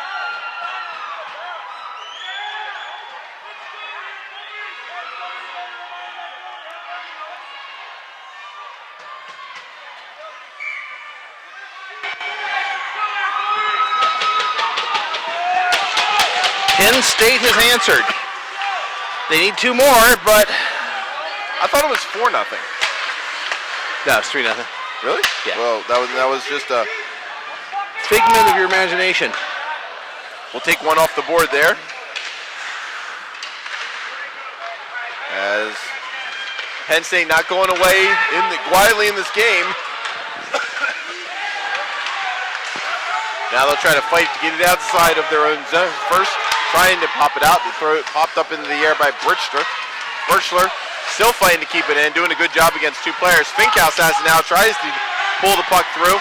Here's a flipping around. D Gaetano knocks it down. Another one throwing. This one goes over the top as the puck was on its edge. Finkhouse is met there and being fought over with Foth. Still trying to dig it out. We got 2 players on either side. Foth has it. He's able to clear it out, stepping over now and getting in as Monkman. Shots 33-23 in favor of Grand Valley. Sometimes you need a little craziness to happen, Ras. Right, another one buries it! And it goes off the back of Maddox's skate, and Penn State is now within 1. And they are, to say that they're excited on Penn State's bench is an understatement. And you're actually starting to see the stands come alive as probably the right 2/3 of all of the people here appear to be Penn State fans, and down to the left 1/3, I'm guessing, are Grand Valley. And Penn State has answered here. We do not know what Mo Strummel said in that change room, but definitely has his guys fired up, and they have come out flying. And I think really caught Grand Valley a little bit stunned. As another shot goes wide, I'm interested to see how long Mike Forbes can, if something like that happens again, can stay with Maddock, as he has kind of fallen apart a little bit, as that one rolls right over the top of his stick. So he does not appear to be in a very good frame of mind right now, which is dangerous in a 3-2 game. This puck's going to come all the way down. And the thing that's a key for both teams right now are just stay out of the box. I mean, Penn State with a tremendous amount of momentum, and if you were to take a penalty for Penn State, Grand Valley can easily get some of that momentum. And if you're Grand Valley, they're hot right now, and so just give them time to cool off and keep doing what you're doing. And I think really the game plan has got to be that 15 or 20 shots. This period that we did not see in the second period. Giving you a quick update, Boston University has taken the lead on Utah 3-2. So in that pool, which is pool D, you could have 3 teams at 1-1, or excuse me, all 4 teams in the pool at 1-1 going into the final day. Grand Valley doing a good job of cycling around, throws it in front. Claggett from a point-blank range puts it right over the top as he was trying to go over the shoulder of D. Gaetano. Had sunk pretty deep into his net. Claggett has it again, looking to throw it in front. Shot right from Merritt as he gets the 5-hole, and it's back to a 2-goal lead for Grand Valley. Excellent execution there by Grand Valley. They were able to get sustained pressure in the Penn State zone. You can see the players coming off winded as Grand Valley had them pinned in their own end for 30 to 45 seconds straight there, and the cycling just continued. They were able to get a streaking forward, come right through that slot area, pass out front, and DiGaetano really not much time to adjust, and 4-2 as Grand Valley has responded to one of the 2 goals that Penn State has been able to not here in this first period.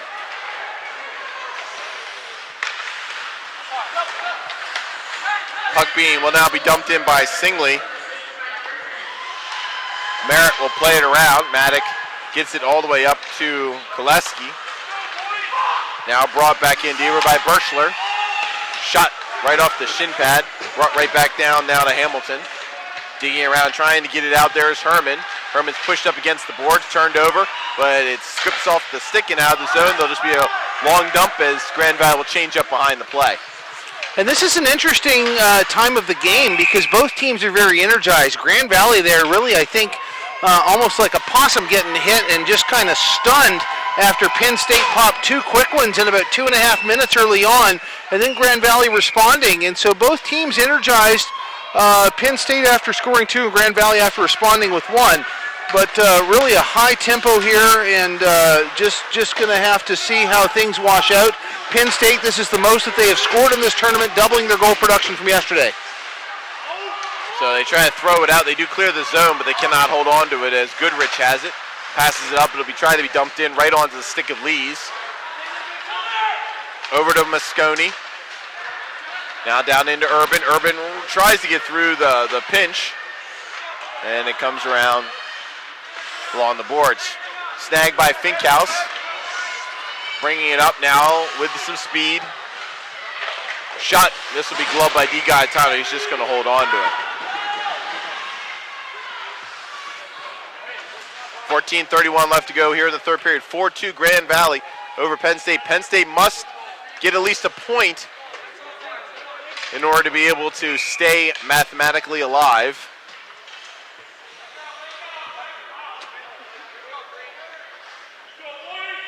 And they're trying hard. They probably have tried harder in this period than they have. They really started out kind of slow in the offensive category, turned that up in the second period and really wanted a goal there. Had a couple special team opportunities, unable to cash in, but they have cashed in twice early in this period to give themselves a real shot in the arm in terms of getting some momentum and I think just some confidence that that they can score on this high offensively powered Grand Valley team. Puck comes all the way back out to the top. Thrown in by Little. Is going to be hard off the boards. Comes all the way back out to the hash marks. And now you're starting to see Grand Valley with 2 forecheckers in. You're going to see them put a lot of pressure on Penn State. And we're at 35 shots now. I think you're really going to start to see the shot total escalate for Grand Valley. Puck bouncing around, no one can get control of it, but Claggett has it. He'll turn and go. Skating, gaining the blue line.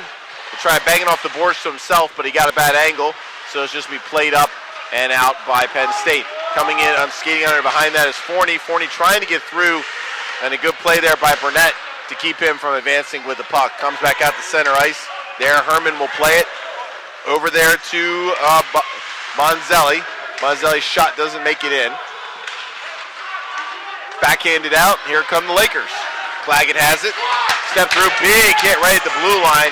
Rubs out both players, but the puck keeps going in deep. A couple guys falling down. Stick is gone for a defenseman for Penn State. Not good for the ice lines. Is now he's able to go in and go dig it out. Trying to help out, keep that puck moving. Refs don't want to blow that dead, but finally they do. 12:46 left to go.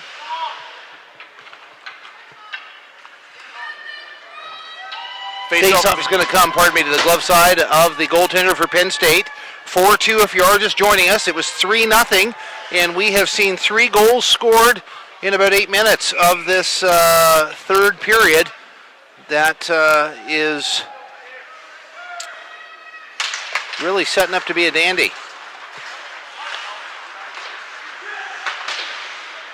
Puck being fought over now will go into the Grand Valley zone as we cross the 5 o'clock mark here in beautiful Westchester. A little more beautiful yesterday, but still a nice place. This goes down for icing. Actually got a text from my wife, it's snowing in town. In here in Westchester? In Philadelphia. Oh, in Philadelphia. Yeah. It was just mere miles from here where George Washington threw up a tent, built a fire, and spent the night at Valley Forge.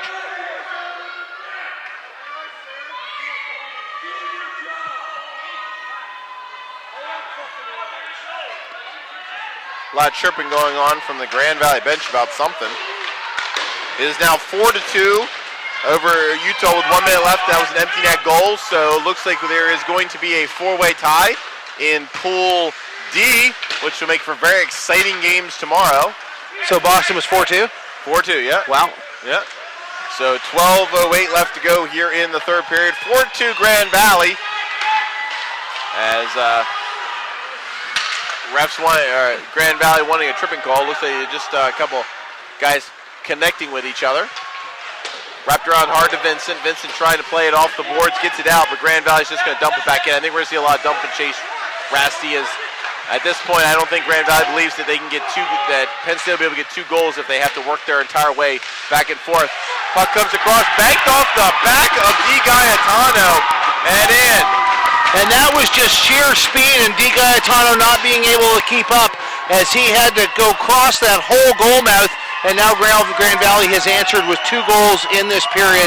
And that really has let the air out of the party balloon for Penn State as they scored 2 early, but Grand Valley responding. And by the way, that has gone final. So Boston University has beaten Utah. So in Pool D, you will have all 4 teams with 1-1 records, which makes tomorrow in the games versus Utah versus Belleville and Miami versus Boston very interesting, as whoever wins those games can be affected by whoever they beat along the way. Schultz has it for Grand Valley. He is met there by Beck. Now he throws it in front.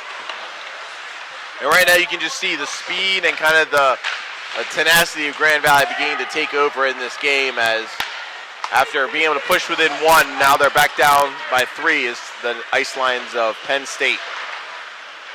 Well, the thing we talked about there with Mike Forbes is really 5-on-5. Penn State has trouble hanging with Grand Valley, but with the man opportunity, that is when they're the most lethal. Now, with that being said, they did score 2 5-on-5 this morning. Early in the period there in the first 2 minutes when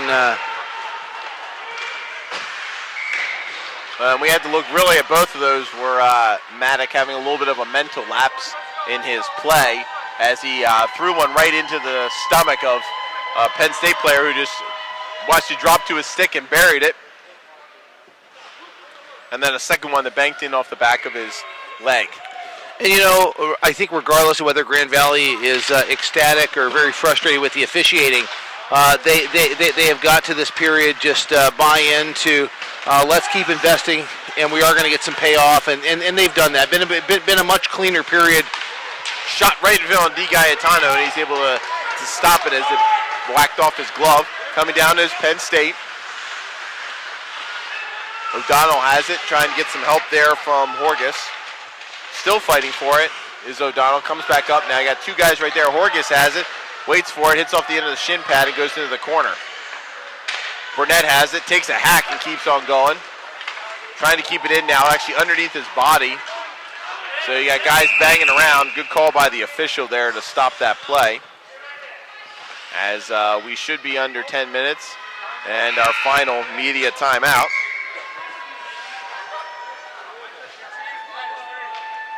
My name's Rasty McGibbon, and you're watching the ACHA Division II National Championship live from the Ice Line in Westchester, Pennsylvania.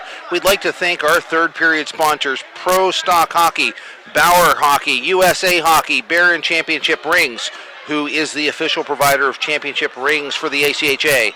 We'd also like to thank the Westchester Visitors Bureau, Ice Line Quad Rinks, App Hammer, and our broadcast sponsor, Utah Hockey, Ute Vision. 5-2, if you are tuning in, this is our last media timeout, unless we were to go into overtime, and I don't think we'd make one then, would we, David? Nope. Yeah, nothing like that's the last one over there. Just kind of giving you some updates on where we stand with Grand Valley. If they were able to hold on to get a win here, they would sit on top of their pool at 2-0. Behind them would be New York University, who they play tomorrow at 1-1, and Utah State, who Grand Valley has already beaten, at 1-1, and then Penn State at 0-2 would be officially eliminated from the pool.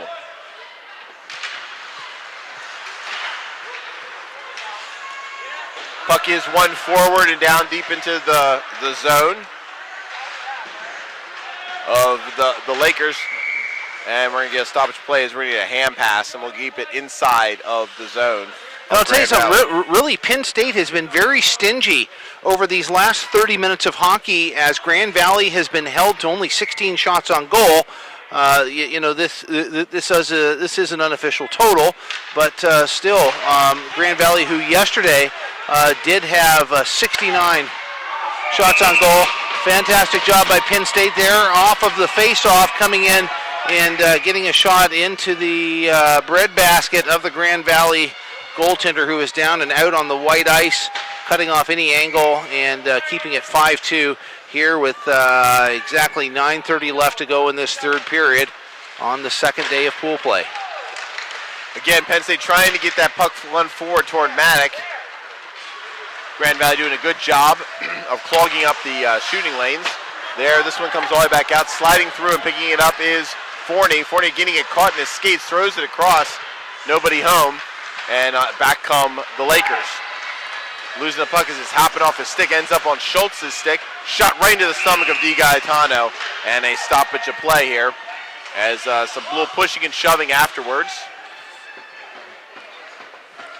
Updating on the score, WPU, William Patterson up 4-1 with 5 minutes left to go in the third. They're taking on Arizona State University Maroon. So if they were able to win and hold on, that would basically set up a winner-take-all game against Liberty University tomorrow, who won their game against Lindenwood 4-1.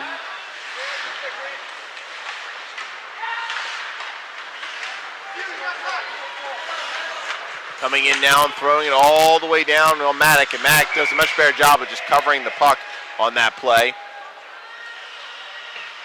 Final from the other rink, FGCU eliminates Michigan State 8-4. So tomorrow, FGCU will take on Arizona State Elite in a winner-take-all game. Keene State and Michigan State eliminated from that pool. So currently, we've had three teams eliminated. We could have two more depending on how results hold here. Puck comes out to the half board, trying to knock it out of the Lakers. They clear the zone. Penn State turns it around, tries to get it back in deep. Got a long offsides, and they're going to have to hold as Ebsen was down. He gets back up, but it allows the Lakers to hold on to the puck. fought over there with Little. Coming out with it is Grand Valley. Throws up the half boards is Claggett. Makes that nice pass up. Nice entry pass. He gets hit. Merritt has it, trying to fight through two guys. He's pushed off the puck by Beck. Beck still has it. Beck and Merritt fighting to try to get in there. Puck dribbles down. In goes after it is Carey. He's hit off the play. Puck now brought up once again by Claggett. Claggett going on as a 3-on-2. Drops it there. Shot. Whoa, and DiGaetano at the last second pops that thing off his shoulder and up off the glass. Coming out to center ice now, and it'll force Grand Valley. Swing and a miss, but now they'll just softly dump it in and go for a change. 7:36 left to go here in the third period. Maddock has it. He'll redirect it and bring it back out to the top. Leash takes a shot, doesn't get all of it. Faust has it, throws it in front, tries to throw it in front, back up to the top now to Mister. Shoot right in on Max. He didn't lose it. Looks like he hit off of a body and it goes into the corner. And number 20 for Penn State trying to get off under his own power, and he's having a lot of trouble there. Looks like that he's the one that got hit kind of by that shot, as he is having a lot of trouble there by his Frederick Monkman. Penn State doing a good job of even down a man, keeping that puck deep in the zone as they're activating their defensemen. They're changing up actually behind the play, and it'll finally Grand Valley able to clear the zone. Hitting picking up here as we're under 7 minutes left to go here in the third period. End-to-end action going on as Koleski hits it. Now puck being pushed around behind the net. Lees has it. Lees up now to O'Donnell. Loses the puck. Dumped back in by Grand Valley. DiGaetano will slow it down. Wrapped all the way around to McDonald. Plays it off his skate. Just a nice soft dump is then turned around.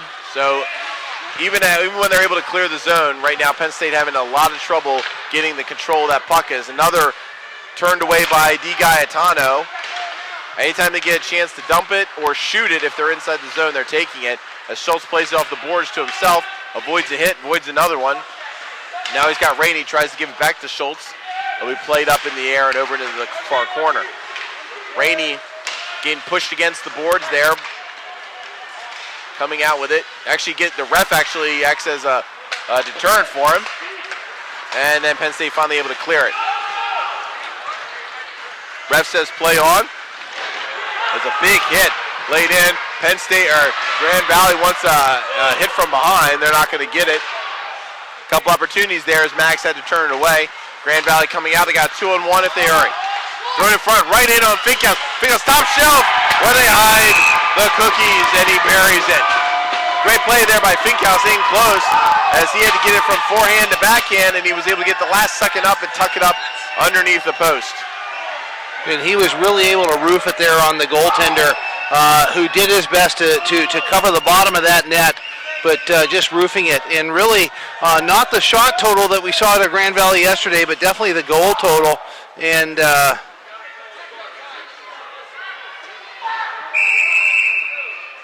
as timeout Grand Valley. So interesting choice of having a timeout here. Well, I'll be interested to see what he wants to tell them.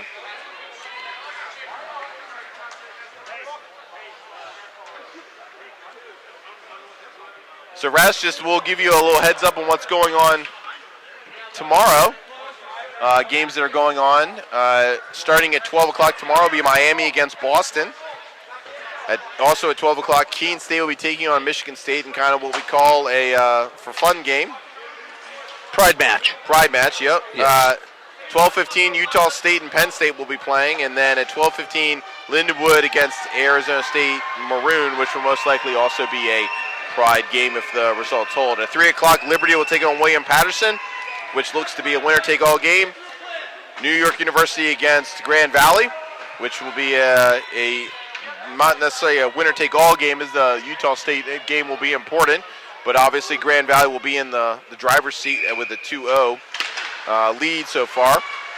And then at 3:15, it'll be ASU Elite against Florida Gulf Coast in a winner-take-all game. And then Lindenwood Belleville against University of Utah will finish out our time as this shot goes wide. Di Gaetano, and to be in that game, the first game of the day and the last game of the day will be important depending on who wins those games in tiebreaker world.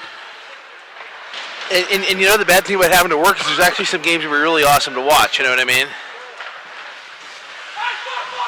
4:43 left to go. 6-2 Grand Valley as they continue to run up the shot total.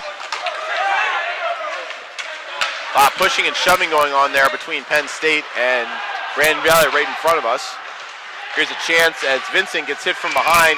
Maddox will grab a hold of it and get a stoppage of play. A little bit of hodgy-podgy afterwards. Have a little disagreement over which kind of cheesesteak in Philly is the best. Well, by tomorrow, hopefully I can tell you that. So you know what? Just tell them easy and talk to Rasty tomorrow. And it looks like we're going to change goalies here. Oh, no, we're going to pull the goalie. So it's 6-2 with 4:30 left to go here in the third period. The goalie for Penn State has been pulled as the Penn State realizes that their season will end if they don't get 4 goals here in the last 4 minutes. And you know what? You got to at least give Mel Strommel some. See, they got to start calling that.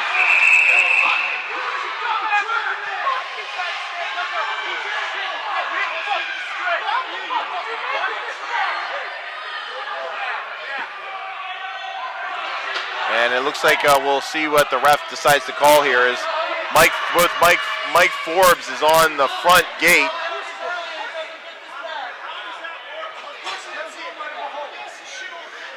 As looks like number 10, Colin Stradowski, was going to go to penalty. So ref not terribly thrilled. Mike Forbes opening up the door. And kind of, he's down at his level, Raz. Well, yeah, no. I mean, and here's the thing: he got the penalty he wants. And you're going to be on the power play for 4:03. They got to put their goalie back in. Okay, let's just make America great again and get out of this one. Okay, I heard you coughing. Because it was funny. Yeah, it was good. It was good. Face-off one, trying to get it out, but it cannot clear the zone. The 2-minute holding minor will be on Colin Sardowski. It should have been a cross-check, which is even better, but yeah. He was holding his stick, maybe. Yes. As he was cross-checking him with it. That was good. Yeah, I like that. This puck will be thrown down to the other side as we go under 3:40 left to go here in the third period. 6-2 Grand Valley. The Lakers will be in complete control of their pool as they will sit on top with 4 points. 2 other teams in their pool have 3. So tomorrow will be required the NYU to get lost to empty net, even though they're down a man as Di Gaetano is gone. So they threw it at the net. They could not come up with it. So you're playing. Now we're back to, I guess, what you would call even strength, even though there is no goalie. So you can still ice it, though, which is kind of nice. First throws it. Got to hit the net there, Rast, if you're going to fire that, especially with Absolutely. Yeah, and if you're going to fire it off the rush, here's the thing that's important, okay? Now with the goalie out, this is a desperation move, and in desperation, you got to keep the puck in the zone. That's just the name of the game. So here they come. They should be able to bury this. Is coming in now as fast. This one's going to sail wide. No icing. Wait for the red line. Puck in, thrown in front, still held on to, is now be fought in the corner. We're at 2:39 left to go. And you know what? This is a level of hustle that you would have wanted to see out of Penn State for this whole period. Dyed has it now. He's going to take his time. Throws it across there. Shot and bangs. And that's it. 7-2. That was an empty netter goal. And with that, power play goal with 18 seconds left. And it's pretty much that's the ball game. 40th shot of the game for Grand Valley, and they will move on and sit atop their pool for tomorrow, and they will wait to see what happens in the in the Utah State Penn State game. And depending on what happens in that game will determine whether or not it's a winner-take-all game against NYU, or if there's some possible tiebreakers that will come into play.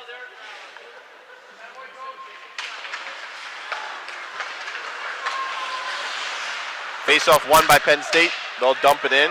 Another big win today, Rusty, for Grand Valley. Yeah, that wasn't funny, okay?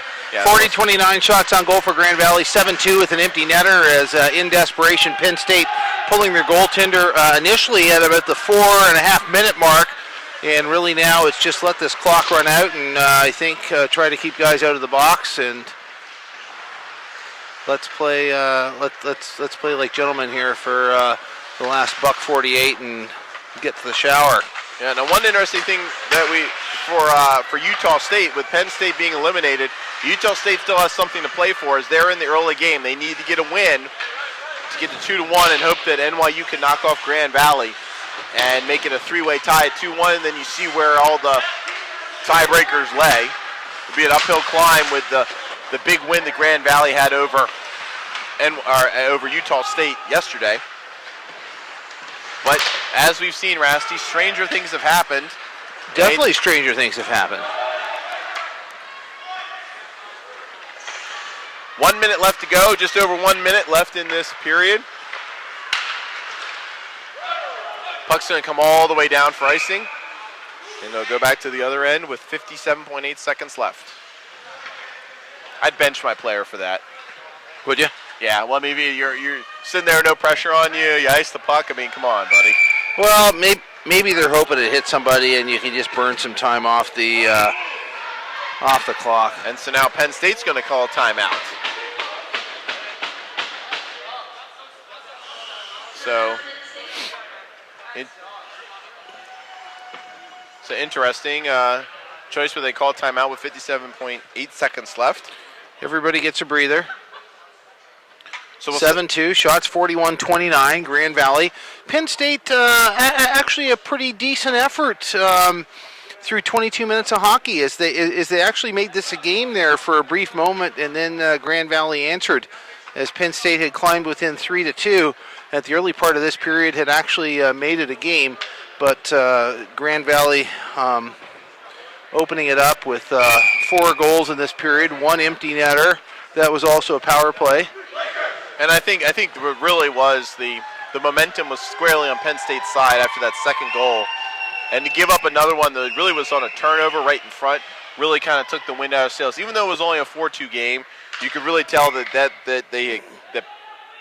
Grand Valley had stemmed the tide, and because of that, really had taken what little attempt that Penn State had to try to get back in this game out of their reach. And as we saw, then they eventually just opened it up.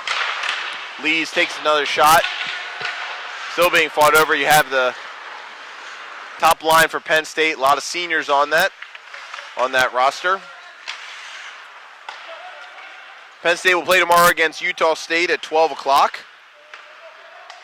And then their season will be done, a season that saw them go in as the 3 seed into the regionals and win their way to nationals, and then play here tomorrow for Pride. Under 20 seconds left to go. Grand Valley just comfortable, just kind of throwing the puck around, which is not a bad idea, even though it's in your own zone. Just kind of squeeze it, push it against the corner as Max has to make one more shot, as with less than 3 seconds left, you have to get a whistle as it goes out of play.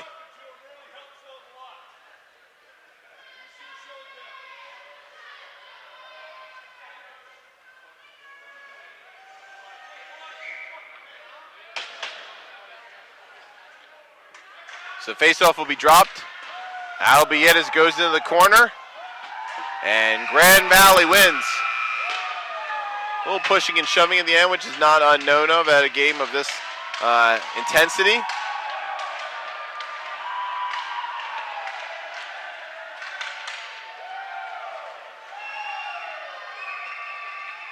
So the two teams will go and shake hands as after the celebrations, and we will see you tomorrow. Rasty will get an interview with one of the players of the game from Grand Valley. Grand Valley moves on to sit at the top of their pool, and they will take on NYU tomorrow in a game that NYU must win in order to be able to have a chance to advance. Just a reminder, that game will be seen here. If you're a Penn State fan, you can check out at 12:15 Eastern. They'll be playing Utah State on Rink 2, and at 3 o'clock, NYU will take on Grand Valley for that. If the teams that advance from Pool A will be playing at 12 o'clock on Monday, and then our finals will be at 12 o'clock on Tuesday over at Rink 1. Final shot totals 41 for Grand Valley, 32 for Penn State.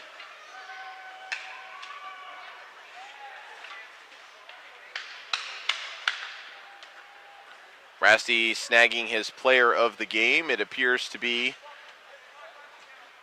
number 27, Corbin Rainey, for Grand Valley. So let's go down to Rasty right now. Rasty begin with Corbin Rainey. Really a little bit of a scary moment, the early part of the third there. What did you guys say on the bench to get it calmed down and refocus? Just got to get back to our game plan. We knew we were hot. The boys were really hot in the beginning. We just got to keep going. But, we just stayed to our plan. We never really got scared or anything like that. Yesterday, we saw you guys pump 69 shots in. Obviously it's official. Here we're at 41.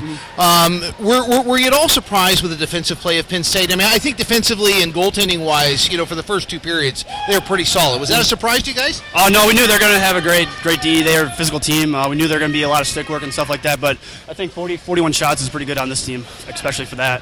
But we had a great game. Boys are definitely hot. So what do you say to your guys in just preparing for tomorrow? Just got to stick to the plan, got to stick to our forecheck, just keep going. Just got to keep it going, right? Give it every day. Goaltending has obviously been key for you guys in the last 2 days, being very stingy. 2 goals today. Just talk to me briefly about what those guys have been for you this year. Oh, they've been huge. They stepped up in a lot of big games early, especially in the top 10s games. But, we've always had confidence in them. Our defense is huge, too. We've got a great defensive team. But I'm just happy with how they're playing. But our team has just really had a defensive mind this whole season. Very good. Thanks very much for this, and good luck tomorrow. Thank you. Thank you. David, thanks very much. Now back to you. All right, thank you, Rasty. We're going to wrap it up here on the Forgotten Rink 4. Once again, your final score 7-2, Grand Valley over Penn State. For Rasty McGibbon, this is Dave Kurtz saying so long and God bless. See you tomorrow.